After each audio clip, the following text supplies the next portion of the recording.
이때 O형을 단무지라고 했고 A형을 소세지라고 했으며 B형은 오이지라고 했다고 하죠. 그리고 AB형은 쓰리지라고 했다는데요.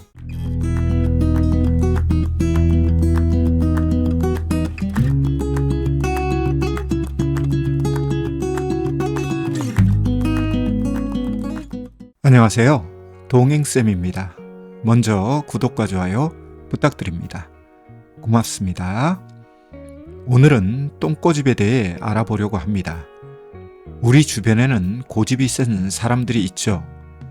그런 사람들을 일컬어 똥꼬집을 가지고 있다고 하죠.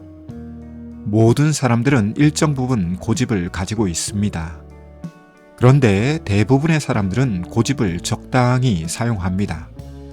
주변 사람들과 소통과 대화를 하며 자신의 생각과 신념, 가치관을 수정하기도 하고 합리적이고 순리적인 부분으로 고집을 접기도 하죠. 그런데 이렇지 못하는 사람들도 있습니다. 특히 나이가 들며 고집이 더 강해지는 경우도 있죠. 이에 부모와 자녀 사이에 갈등이 생기는 것 중 하나는 부모의 고집이 너무 강해서 발생하는 경우도 있습니다. 우리나라 사람들은 단어에 강한 뜻을 담을 때 개자를 집어넣는 경향이 있는데요. 예를 들어 빡친다보다 더 강한 뜻으로 개빡친다를 사용하는 경우죠. 이와 비슷한 단어로 똥이라는 단어가 있는데요. 고집이 매우 강할 경우 똥꼬집이라는 말이 대표적이죠. 똥꼬집과 유사한 단어로 벽창호라는 단어도 있는데요. 벽창호의 유래는 벽창우로서 벽창우는 벽창의 소라는 뜻이죠.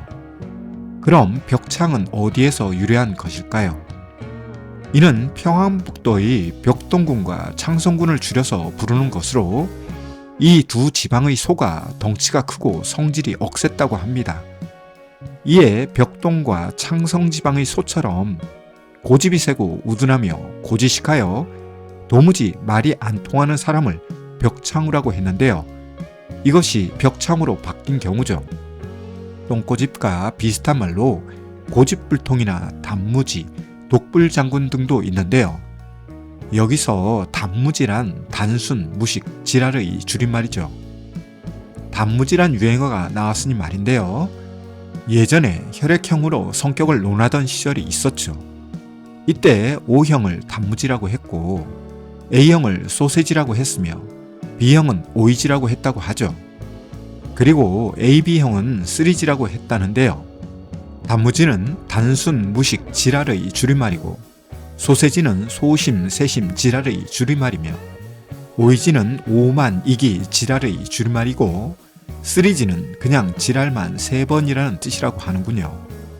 다시 본론으로 돌아와서 고집이 지나치게 강한 분들을 우리는 똥꼬집을 가지고 있다고 말합니다.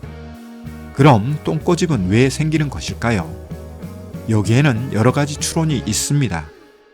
그중 하나는 여러분이 믿거나 말거나 배변, 배뇨 훈련을 하던 시절로 돌아갑니다. 아이들이 태어나 성장, 발달 과정에서 배변, 배뇨 훈련을 해야 하는 시간이 오죠. 아이들마다 이 훈련 시기는 약간의 차이가 있을 수 있는데요. 배변, 배뇨 훈련이 잘 안 되는 아이들도 있죠. 이때 부모의 양육 태도와 훈육 기술 및 배변, 배뇨 훈련을 위한 환경적 요인이 적절하지 않을 경우 아이들은 배변이나 배뇨 훈련 실패 후 부모로부터 야단이나 타박을 받을 수 있죠. 이때 아이들이 야단과 타박을 받으며 가지는 고집이 나이가 들며 강해지면 똥꼬집으로 변한다고 합니다. 어떤 분들은 이런 주장에 대해 설마 하고 넘어가겠지만 일리가 전혀 없는 이야기는 아니라고 생각합니다. 그럼 똥꼬집이 생기는 다른 이유는 없을까요? 나이 들며 똥꼬집이 생기는 분들을 보면 생활 습관과 관련된 것도 있습니다. 특히 술과 관련성이 높은 경우인데요. 우리에게 전두엽이 잘 발달되고 잘 작동되면 합리적인 사고나 생각, 주장이나 판단을 합니다. 그런데 노화나 술 등으로 전두엽이 퇴화하는 경우 그동안 자신이 살아오며 경험했던 익숙한 것들만 주장하며 똥꼬집을 부리는 사람도 있죠. 여기에는 부정적인 상황도 있고 긍정적인 상황도 있습니다. 긍정적인 상황을 예로 들면 자신의 성공 사례를 과일반화하여 현실에 막무가내로 적용하는 경우죠. 예를 들어 자수성가한 분들의 경우 자신의 성공 사례로 젊은이들에게 몰아붙이는 경우가 있습니다. 이 경우 젊은이들은 그 사람의 성공 사례를 인정하면서도 그 사람의 태도를 보며 꼰대라고 놀리기도 하죠.